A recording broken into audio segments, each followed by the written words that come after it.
This is it. I told you guys that this is where Tommy's story was actually heading. What's going on, everyone? It's Just B here, and I am very excited to be breaking down Power Book 4 Force Season 3 Episode 5 titled The Last Dance. And now, of course, we know why it was titled that. And let me just add in here for a quick second.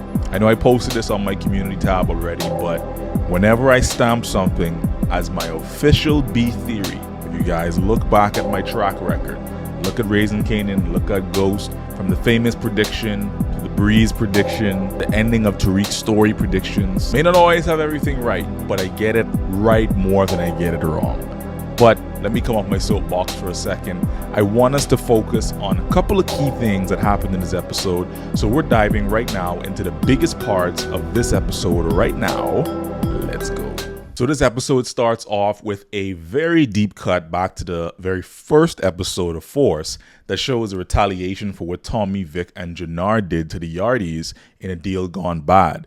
Now, I find it interesting that we're now revisiting that 2 seasons later, which we can credit to Gary Lennon now being in charge of Force to help us wrap things up. Now, CBI wants revenge for losing a defenseless one of their own in this particular shootout, and a series of events take place, forcing Diamond to take matters into his own hands, with Jannard with him and leaving Tommy ultimately out of it.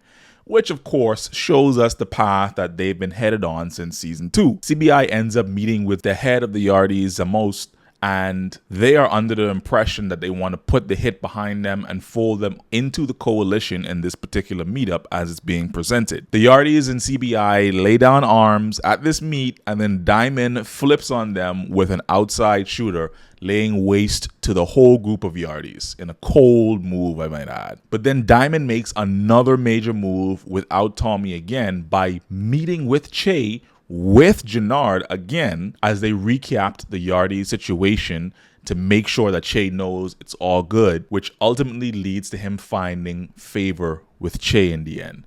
So it does, in fact, look like we are headed for an inevitable standoff between Tommy and Diamond. And really and truly, if we're being real, guys, only one person's going to win that battle for CBI leadership, if we're being honest. But let me know who you think that person's going to be, because we have on one hand, everyone's like, it's going to be Tommy versus everybody, and Tommy's going to come out on top. But I hold the view of something very different, which I'm going to get into in a moment. Now, with Claudia out of prison and under Stacy's thumb, Tommy makes some moves to get to her directly without exposing himself.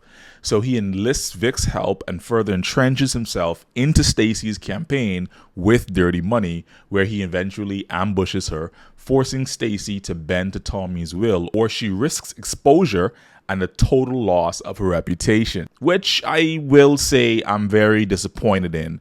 I'm thinking back to season 4 of Ghost when we finally got Detective Carter, and I was like, oh yeah, he's going to be the guy that takes down Tariq, man. And I was like, you know, it's sad that you guys just made him another dirty cop. It's like, what are you guys saying with the feds and all these power shows, man? Like, can we get some honest police here who will have integrity and stand up to corruption, even if it means that they go down too? We already have Bill Song, who's dirty and working for Ortega, and now we got Stacy locked down too. So, you know, I think for me, I wonder what Bobby, her husband, will have to say about this whole ordeal and how he gets involved, because he definitely seems to be a straight edge kind of guy who plays by the book.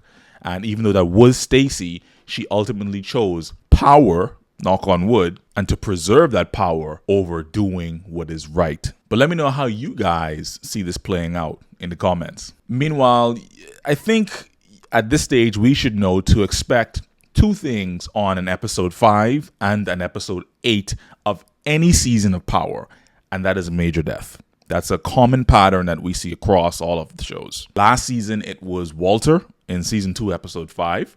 And I wasn't necessarily talking about death predictions so far, because it's always a tricky thing trying to predict a character's death on these shows, especially when they, i.e. Claudia, was the season finale's cliffhanger death in season 2. So I wasn't particularly surprised that Tommy actually got the deed done on Claudia, because I knew episode 5 was going to be someone. and I just didn't know who. But it makes sense that it was her because she was the most disposable at this stage. R.I.P. Claudia Flynn. Like Tommy said, he has much respect for her. He respects her the most out of all the Flynns in the Flynn family. And that's true. Claudia was a real G there, man. I mean, Vic got slimy and, became a snitch, and Walter was just a different breed, different animal altogether from the old guard. And if he had actually just given Claudia the reins instead of being sexist towards her, a lot of things could have been avoided. But here we are, that family line is, 2/3 of the way almost died out because of that decision. But R.I.P. Claudia Flynn, and now we're left with Vic. Now on to the thing that I really want to talk about, which was the revelation that Maria is pregnant. Hold on real quickly. You guys want to see something crazy? Over 99% of you guys that watch my content are not subscribed.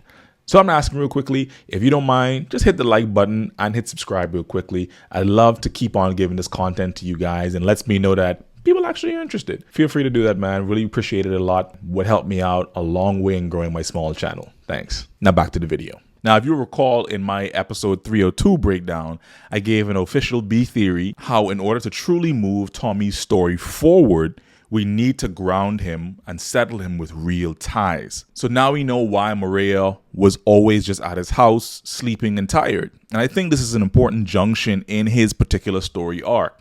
Most of his life has just been about the life, right? Making moves and being a gangster. And now he's going to be forced to make a decision. Do I try to live a double life and think I can keep my loved ones safe from harm, including my own son or daughter? Or do I leave the only life I've ever known behind to protect them? Now, what can really bring this decision on heavier is not the fact that he will find out, because of course he will, but it's if he loses either a JP or a DMAC to the life. I'm not saying that's my prediction. I'm saying if. That'll just speed up and accelerate this particular decision and then make the plot even heavier. So for me, I personally agree that it was time to do this for Tommy. And I don't see them letting this play out like how they let it happen with Holly. Otherwise, that'll be kind of a repeat of the same. But I will say that I first got a very, very strong storyline indicator when the ghost of Holly appeared in season 2. That's when I first knew this is where they were heading with this, and that Maria was going to be Tommy's endgame. You're gonna hurt her, too. No, Holly, I won't. You don't know this, but I'm different now. You can't have both worlds, Tommy.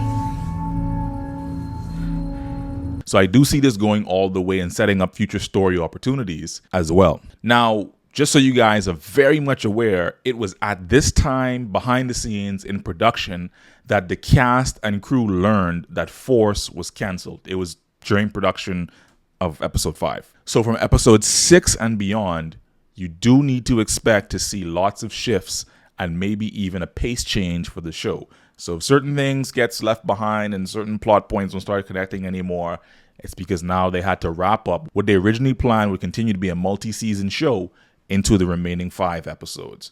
So it's going to be interesting to see how they go ahead and do that for sure. But overall, I thoroughly enjoyed this particular episode again. Gary Lennon is really leading the show in the spirit of the original Power. And so I've said before, it feels like a direct continuation. But the real important question is, what did you think about this particular episode? And did you like it? Did you not like it? How did you feel about Claudia's death? And hey, do you think anything's off on any of my particular points in this breakdown?